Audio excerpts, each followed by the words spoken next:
It's a gift certificate for a massage. Hello, my name is Will, and this is Exploding Helicopter, the podcast fueled by caffeine and patriotism. Now, it turns out that action movies set in the White House are like buses. You wait ages for one, and then two come trundling along virtually at the same time. That at least was the case for cinemagoers in 2013. In that year we had Olympus Has Fallen, in which a grim-faced Gerard Butler saved the free world largely by stabbing people in the head, the neck, or any other unexposed body part. Following rapidly on its heels, we had an altogether breezier take on the kidnapped president trope in the shape of the film we're reviewing on this show, White House Down. To help me review the film, I'm joined by a man who knows exactly how many toilets there are in the White House. It's the DTV Connoisseur himself, Matt Poirier. Welcome back to the show, my friend. Thank you. And yes, maybe this is too much information for your audience, but I'm closing in on 50. And one of the tenets that I've heard is when you get to past 50, never pass an opportunity to use a bathroom. So the White House is definitely, it's set up for older men for sure. Well, I will remember that. I'll remember that invaluable life and bladder advice. But I'm afraid I'm going to have to start this podcast by taking you a little bit to task, because when I proposed doing this film, I was shocked to learn that you had seen neither White House Down or Olympus Has Fallen. Can you explain yourself, sir? I can't, and there are many movies like this that when people bring them up and find out that I haven't seen them, full disclosure, I haven't seen any of the Taken movies. What? Yes, I guess. And it's not like I'm trying to lean so heavily into this direct-to-video connoisseur thing that I just won't watch movies that came out in the theater because I've seen all the Marvel movies and things like that. But yeah, these movies somehow just pass me by, and the next thing I know, there's 3 of them out or something. I did catch up with the John Wicks, so maybe the Takens, and I guess I so just full disclosure for everybody listening, I did rectify that, and obviously I saw White House Down for this episode because that would make for a very awkward episode if I didn't see White House Down. But also, I did see Olympus Has Fallen for comparison purposes. So the other 2, I believe, I think one of them is on Prime. The other one, London Has Fallen, and Angel Has Fallen is on Netflix. And it's not gated for people like me who have the ad version of Netflix. So I couldn't kind of catch up and do the other 2 as well. So and the Takens are on Tubi. So though I will say, for anybody who wants to watch Olympus Has Fallen on Tubi, it looks like it's a TV edit.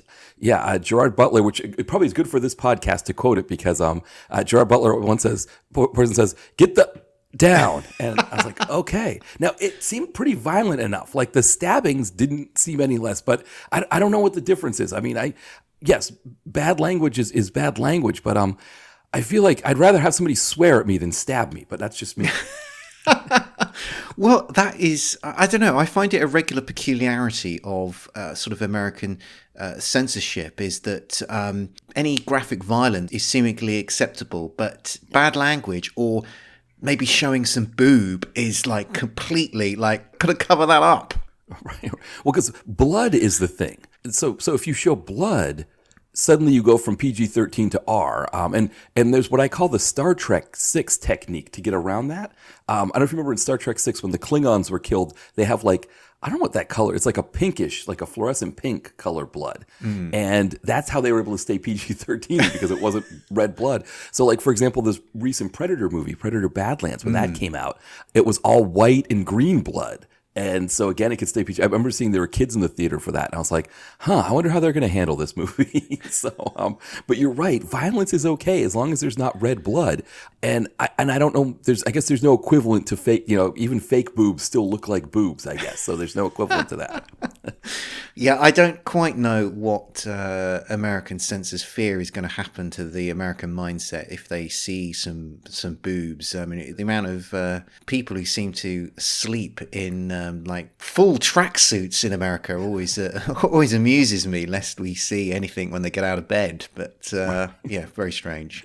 Yes, it doesn't seem very comfortable, though. And it's I mean, I will say, from my point, growing up in the 90s where we had a lot of erotic thrillers, yes, there was a lot of nudity in those movies, a lot of sex in those movies. But also for me, as thinking about, as I was going to start meeting the opposite sex and finding myself in similar situations. There was also fear that maybe she's got a knife under the bed, that or a little pistol. So the erotic thrillers actually, for being R-rated, they also probably did a good job in making me more cautious. You just never know what you're going to encounter. Save that for your psychologist. We can't get into that here. All right, I think we better get stuck into White House Down. But what's that, Channing? Hey, can I show you something? These are White House passes. Your dad here has a job interview with the Secret Service. No way. This is really cool. John Cale. Why do you want to be in the Secret Service? I can't think of a more important job than protecting the president. In college, you barely maintained a C average. You're not to look at Agent Todd. Special Agent Todd keeps making those sounds. I'm gonna start looking at him. Did you get the job? Yeah, I think I got a shot. You know how it is. They gotta go talk amongst themselves. If you are just tuning in, we are going to breaking news out of Washington. This is John Cale. I'm in the White House. They've taken the building and they're holding hostages, including my daughter. Alpha 1, do you have the target? Roger that. We're holding the president in the library. That's the library. Don't go in there. Just... Oh, this is so stupid. You mean Mr. President? Run! Let's just call SEAL Team 6 and they come in here to get us. We have a scrambled sat phone in the residence. Great, where's that at? Of course it is. By the way, John Cale. James Sawyer. Help is not coming. You just need to get out of there. My little girl is counting on me right now, and I am not gonna disappear on her. The explosive used at the Capitol was a diversion. There's gotta be a bigger play. Like what? There's only one way to find out.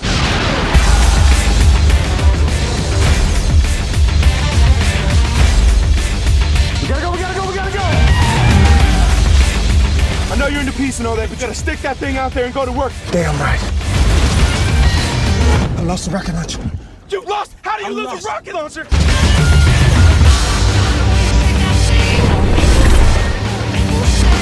Get your hands off my Jordans!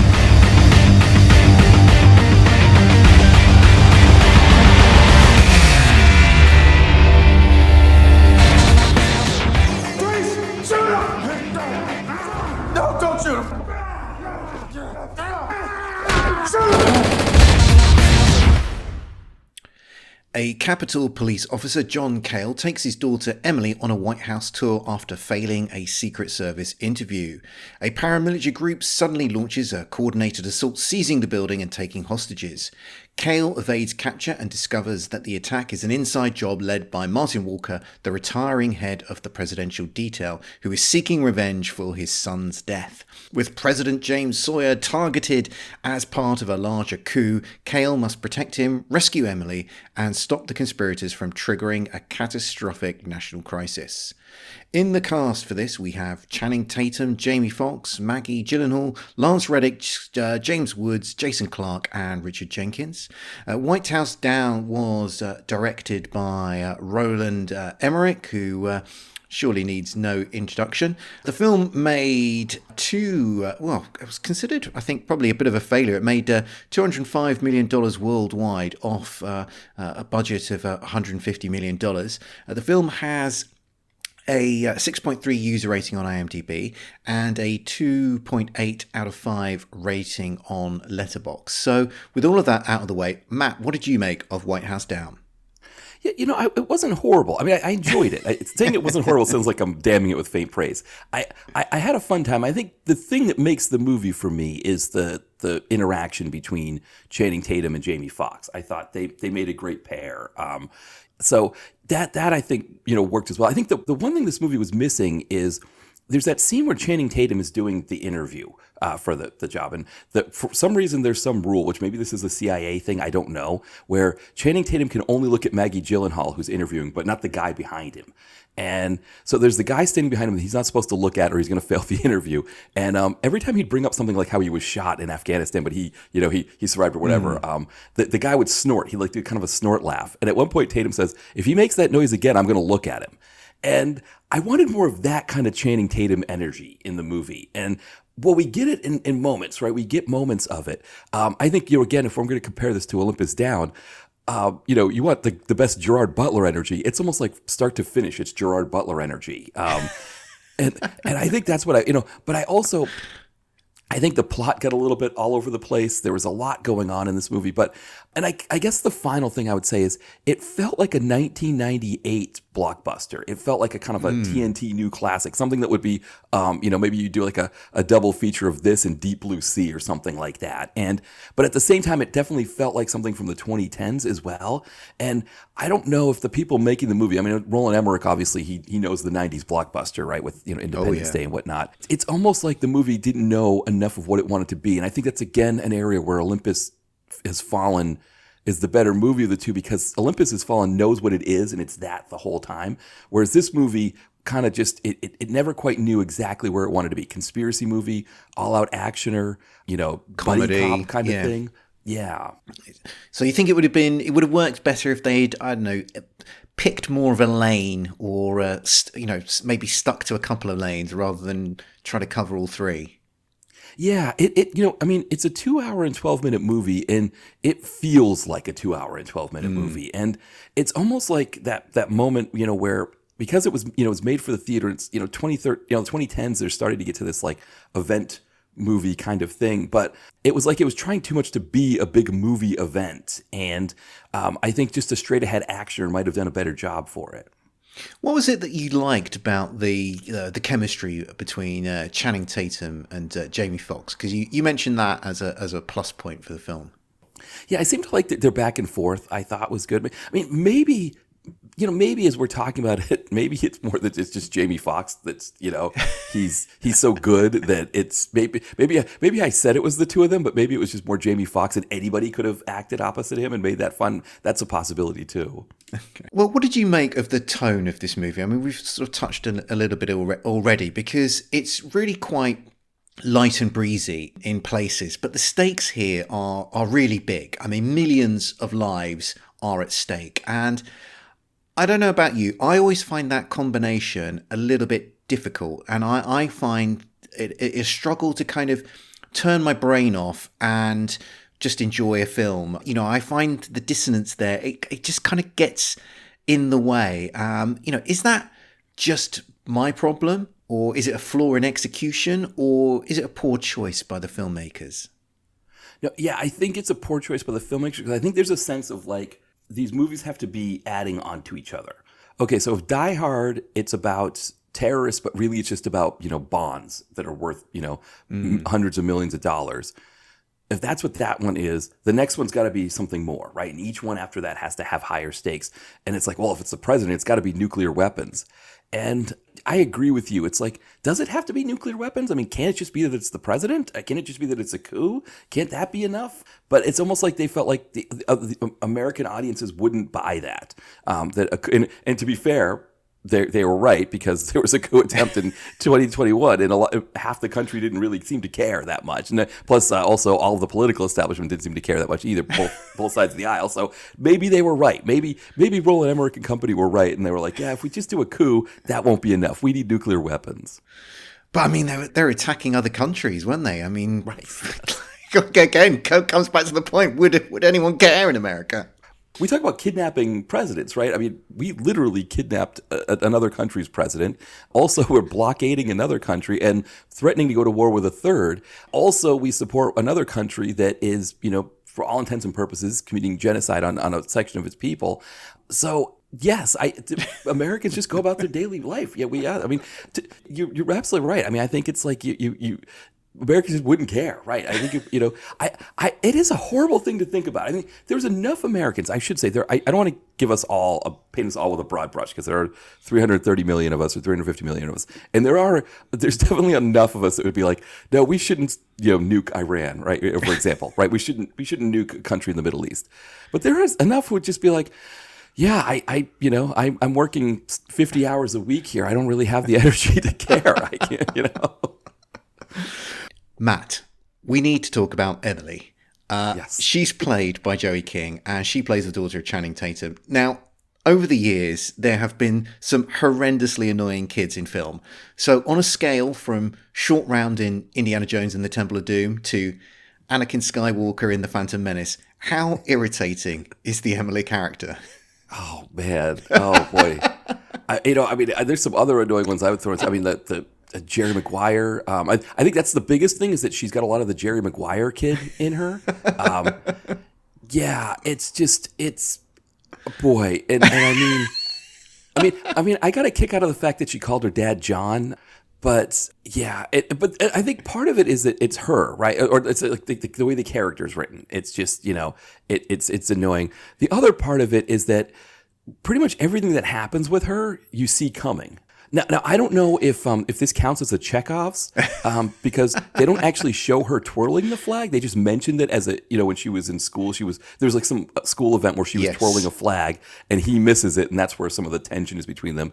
And it's like, the mention of that is like, well, I guess we've got to bring that up later in the film. And, she has her flag twirling moment to save the day, right? When there's bombers about to bomb the White House, and she's waving the flag, and it's like, it's one of those payoffs that you were just like, you didn't need to pay that one off. I would have been okay if you didn't pay that one off. I'd completely overlooked that as a Chekhov's. I'm definitely going to add that to my list of bizarre Chekhov's variants. Chekhov's flag twirler. I mean, yeah. Remember, it's a very egregious mention early on in the film. So I mean, the film telegraphed it all very clearly for me. But probably it's a success of the screenwriters that I ignored it as a sort of as a Chekhov's, that it managed to slip past me, because it just that's never going to be paid off. But yeah, man, I mean, it's hard to kind of quite quantify how irritating she is. I mean, she's like an insufferable nerd. She's insufferably precocious, inserting herself into conversations with a degree of confidence that is just unmerited and unrealistic, I think, in any child, as evidenced by how she doorstops Jamie Foxx in the White House with getting some content for her vlog, which feels very, very 26 rather than, I mean, credit to the film that doing this in 2013. I mean, obviously she'd be doing it on a different platform now, but very current. Yeah, for sure. You're right. I mean, the movie did not do her any favors, I would say. And if I was an actor thinking about my acting reel, and I believe this is part of the actor's 4-box, on IMDb. Oh, actually, no, it's not. This is not on her 4-box. She's got other stuff. She's got like Bullet Train, The Act, We're the Lucky Ones. So to her, so I guess for her, at least we could say, okay, she graduated past this movie, because it's not like Thomas Jane, who still has Deep Blue Sea as his 4-box. Well, I did look her up because I was fully expecting to find that she sort of maybe had a couple of other roles and then has not worked since. But she's actually graduated to a full-on acting career. So as you say, probably evidence that the flaws perhaps more in the writing than in her as an actress. But let's talk about the kind of one of the heroes of this film, because it is a sort of a buddy movie that we have with Channing Tatum as the established action lead, but stepping up to the plate, we also have Jamie Foxx as the American president, and we've now sort of seen a whole slew of movies where we have American presidents presented as action heroes, from things like Air Force One, Heads of State, G20, Big Game. And I guess you could also, whilst Bill Pullman wasn't the lead in Independence Day, he was, another Roland Emmerich film, it has to be said. I mean, he was, POTUS was presented in that film as very heroic, getting into his fighter jet and going off to fight the aliens at the end of that movie. So do you like to see your president as an action hero? It's definitely an odd thing, right? I mean, it was a novelty in Independence Day, right? That Bill Pullman is, flying the fighter jet. He had that history and everything. And Bill Pullman, it made sense. You're like, okay, that works. But yes, to your point, it's at least with Jamie Foxx's character, it's a fish out of water kind of thing. And I think Fox pulled off the fish out of water thing well. So at least that, but even like think about Obama being in a similar situation, like just Obama having like a rocket launcher on his arm, like while the car's flying along the lawn, at the White House. it's a strange concept, and it just seems like a really weird thing that has happened here. Because definitely not. I don't see, I mean. For the most part, our presidents are doddering old men, and if they're not doddering old men, they're young guys who become old very quick with the job. Like Jamie Foxx, he was talking about being in his first term. By the end of Obama's first term, his hair was completely gray. It did not take long for that to age him. So you don't really have the ability to stay in shape like that and manage being a president and superhero are tough things. Usually superhero you've got heroic lead. You got to spend a lot of time in the gym. You've got there's a lot of downtime that you get to be that guy that the president doesn't have. So even in that sense, it's kind of odd to think about the president being that person. Well, it's interesting that you find it a curious phenomena as well, because the idea, I'm coming at this from a British perspective, the idea that we would ever have the Prime Minister of the UK portrayed in this sort of action hero mode, I mean, it'd just be a complete non-starter. Like we're too cynical, too skeptical as a nation to ever buy the presentation of like the Prime Minister as action hero. The only way that it could be approached, I think, would be in sort of comedy fashion, would be that it'd be Rowan Atkinson would be the Prime Minister, and it would be a sort of Johnny English style sort of parody action comedy type of setup here. But I think we're just too skeptical as a nation to buy into that. Talking though of presidents, there was quite an unusual. I don't think I've ever seen this in another film that I have in the one that we just watched, which is within the context of the film, we're actually on to the third president. Yeah.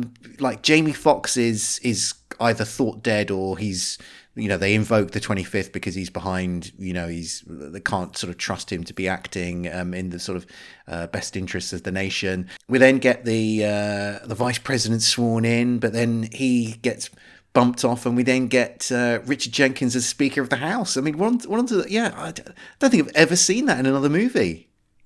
No, so that is another area that Americans are fascinated with, is the line of succession.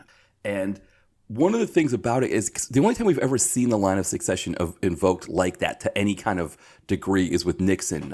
So his vice president, Spiro Agnew, had to resign, and I think Gerald Ford became vice president, but I don't think it was because he was Speaker of the House. I think it was almost like he's the, out of all the options that we have, we'll promote him, we'll move him up. And then, of course, when Nixon resigned, Ford became president. I think he's the only person who's ever been in both positions. But it is like this concept, like I think when Nancy Pelosi became Speaker of the House, it was like, kind of like the closest until Kamala Harris was vice president, to being in that line. But it is this line of succession thing really fascinates Americans.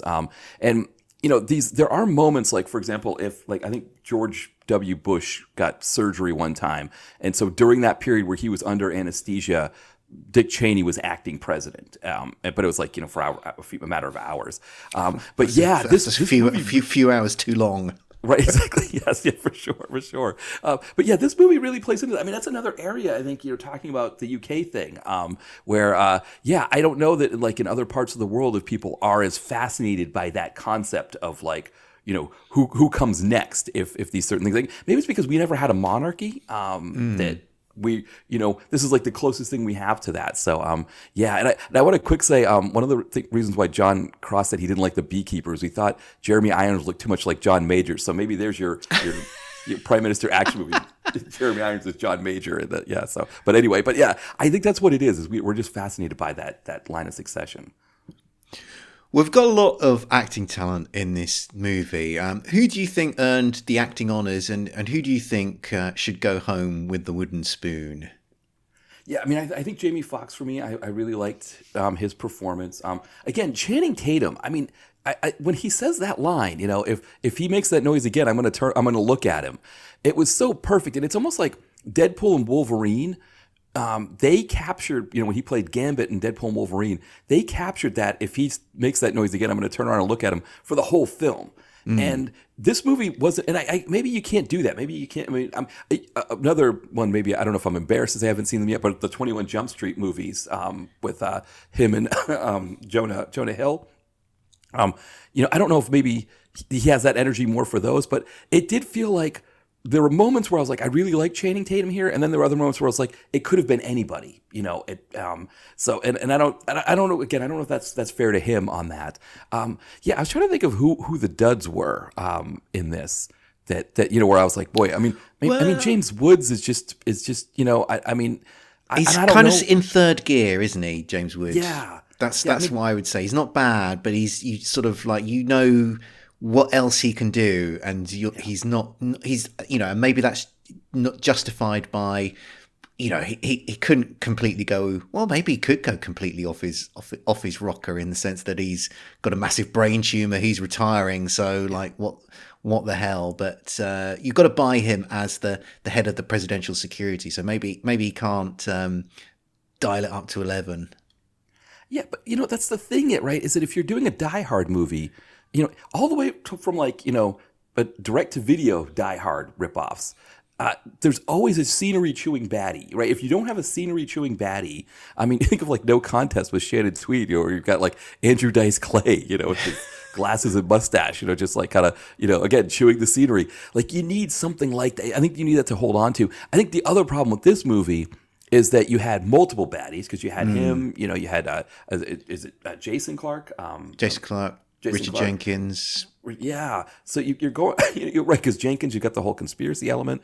So it's almost like they detracted from him. And you again, you think of the Die Hard paradigm, you know, it's that baddie, right? Is that the guy, and everybody else kind of falls. I mean, I guess, but no, to that point, I guess, Die Hard 2 had that problem too, right? Because it's like, is it William Sadler? Is it Franco Nero? You know, John Amos is in there. So maybe this movie took the bad lessons from the Die Hard series and went with those instead.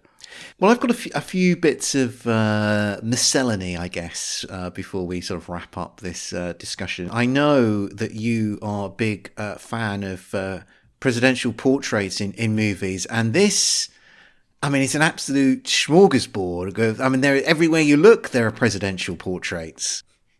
Yeah, I don't know that there was anything. There were a lot of older ones though. Like again, Olympus Has Fallen had some nice ones. They had like a Harry Truman in there. You know, there are ones that maybe I wasn't expecting. Whereas this one, it was like, yeah, they shoot the George Washington one in the head, which is you know. I think that's an interesting one. I think that's a good choice, I guess, maybe. I don't know. There was him, Lincoln, of course. We got the Lincoln one. I'm trying to think if there's any other ones I recognized in there. I mean, when you get those early ones, like especially like the Madison, Monroe, all of those, I'm probably supposed to know what each of those look like. But, you know, you could kind of put them up in a lineup in front of me here, and I probably would have trouble determining who was who amongst those. So, and then we have people that aren't presidents that are like very prestigious, like Ben Franklin, you know, so I can recognize him for sure, but yeah. But I mean, I know you always enjoy seeing a presidential portrait in a movie, but I kind of feel like probably you can't take the pleasure because it's so obvious that you're going to be encountering the portraits of president if the film is set in the White House. It's not like in other films where you're sort of seeing these presidential portraits out in the wild, if you will. Right. Well, because the other thing that makes it special is that it's the current administration that's being depicted in the film. So it's like, you know, you've got some, you know, low budget action movie that's being shot in the Philippines. And to show us it's a government office, there's a picture of George H.W. Bush, you know, or Ronald Reagan or whatever. Yeah. So to your point, that makes it more fun. I will say another area where Olympus Fallen does better than this movie is Olympus Fallen actually covers a subset of presidential portraits for me. And that is the fake president in the movie having his portrait. And so the only other one I could think of is, I don't remember which one it was. If it was the second or third in the Top Gunner Asylum series, where Eric Roberts was the president. And there's this one room that they're in, which doesn't look like any kind of presidential room at all. But there's an Eric Roberts portrait just randomly on the wall somewhere. And Olympus Has Fallen had an Aaron Eckhart as president portrait. So that is an area which I would have been nice to get a Jamie Foxx presidential portrait, I guess I'm saying. Okay, we're going to take a quick break, and when we come back, we're going to be looking at the exploding helicopter action. The year 2038. A world of intergalactic corporations locked in ruthless rivalry.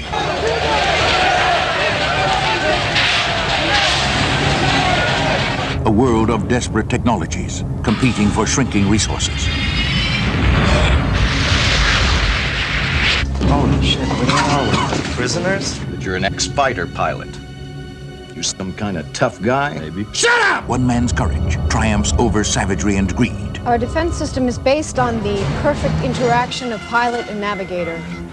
God damn it, up! So these wimps sit on their skinny butts Your while we life risk our depends necks. upon you listening to these guys. Get back, son of a bitch!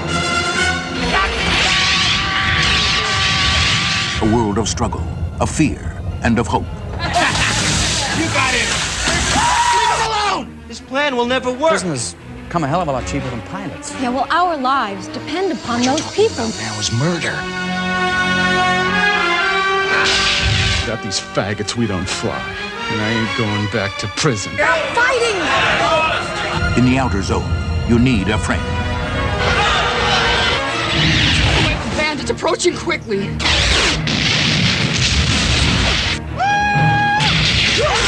Lisa Eichhorn, Malcolm McDowell, Michael Paré.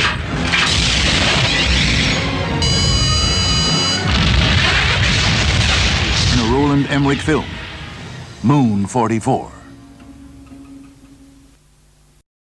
We're back, and now we're looking at the exploding helicopter action. This occurs when Special Forces soldiers are ordered in to take back the White House.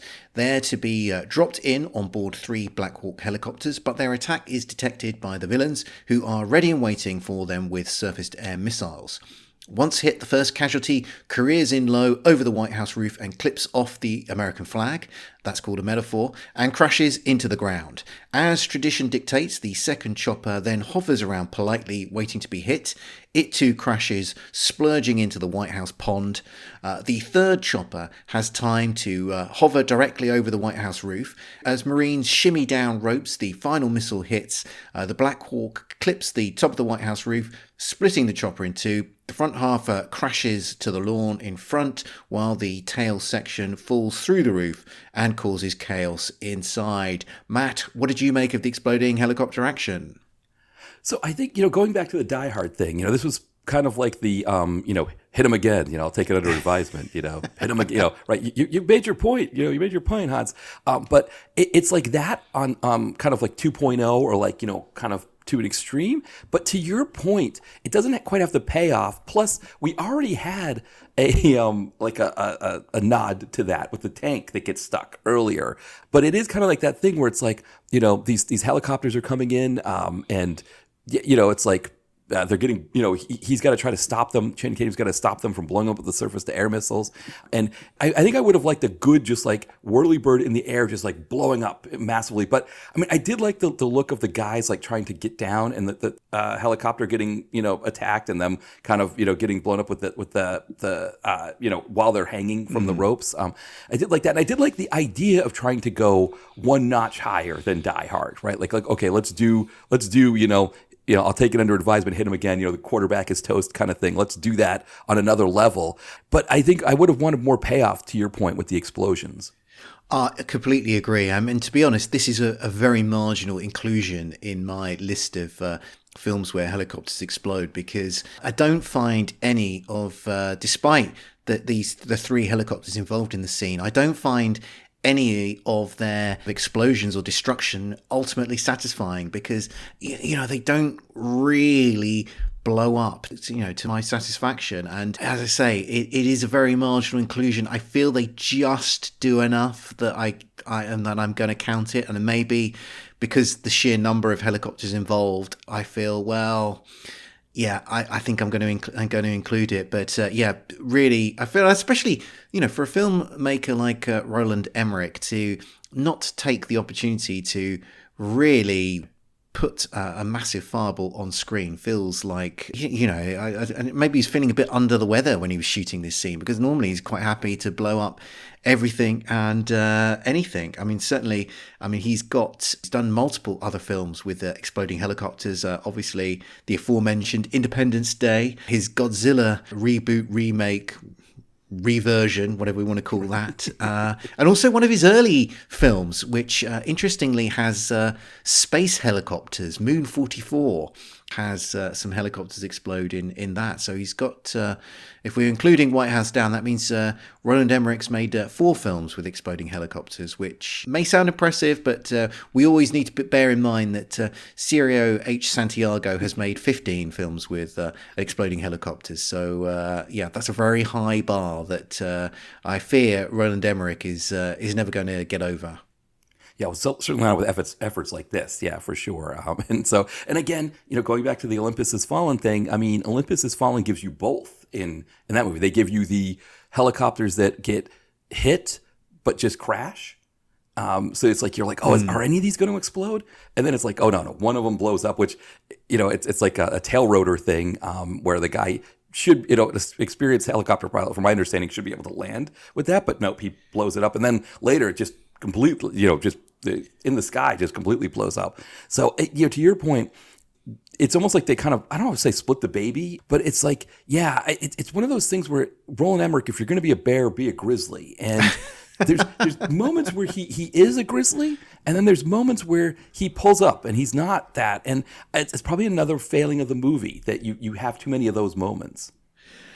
There are a couple of other moments within this sequence that I do enjoy. I mean, I always enjoy seeing pilots fighting the controls of a doomed helicopter with, alarms going off in the cockpits and, panicked conversations going on over the radio. And we do get quite a bit of that in this film. So I really enjoyed that element.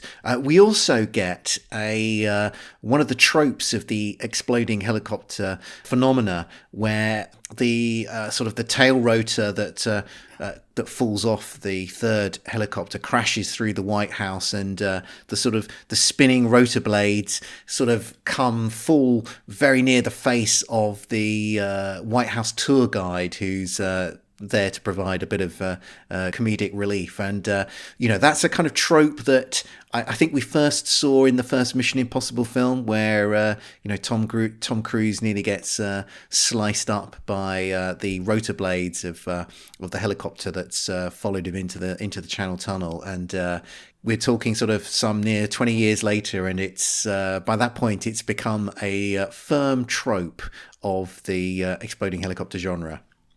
Well, that, and there's another trope that this movie uses, which is the incompetent higher up, the person who's been promoted beyond their capabilities, who sends the people in, and they get destroyed. And again, I guess that goes back to Die Hard, right? They send they send the big truck in when they shouldn't have, and Willis is trying to get them to not, and of course they get blown up. But it's like, Lance Reddick does it here, I think, right? I think it was Lance Reddick's call to send them in, and or no, I guess it was the vice president. But, yes. On the behest of Lance Reddick.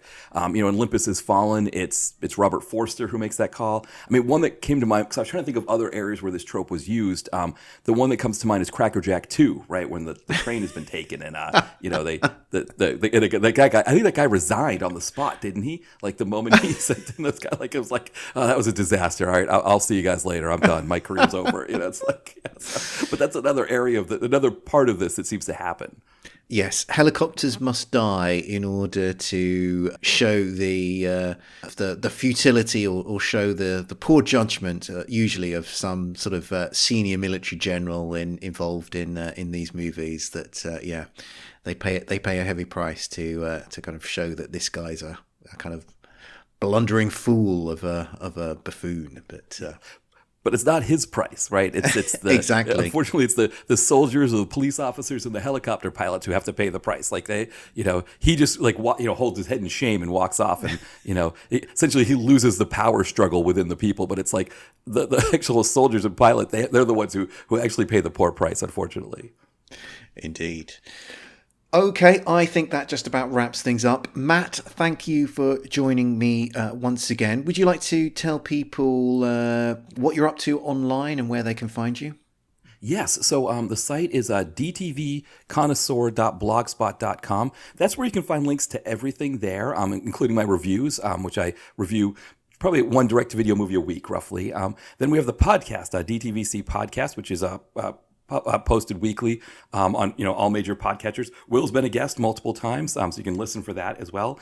And then my newest novel, Mark in Sales, is available on Amazon in Kindle Unlimited, and in paperback. It follows Mark, who is a salesperson who sells cut-rate health insurance and makes a lot of money doing it, but he sees the toll it's taking on his family while he's not spending time with them, and then also the employees of these companies that are unfortunate enough to have their bosses pay for this bad insurance.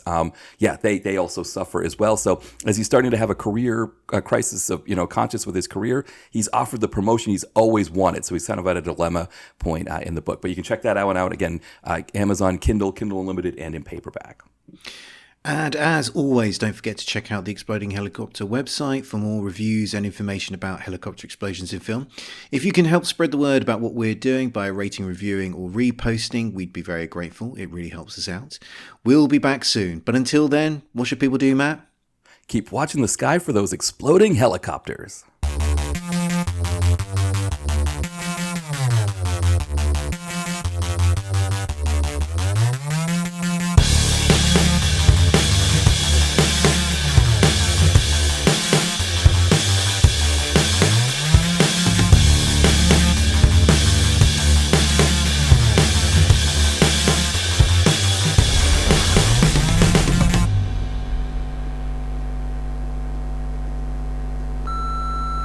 This podcast is a proud member of the Lamb Podcasting Network. Find the network at largeassmovieblogs.com.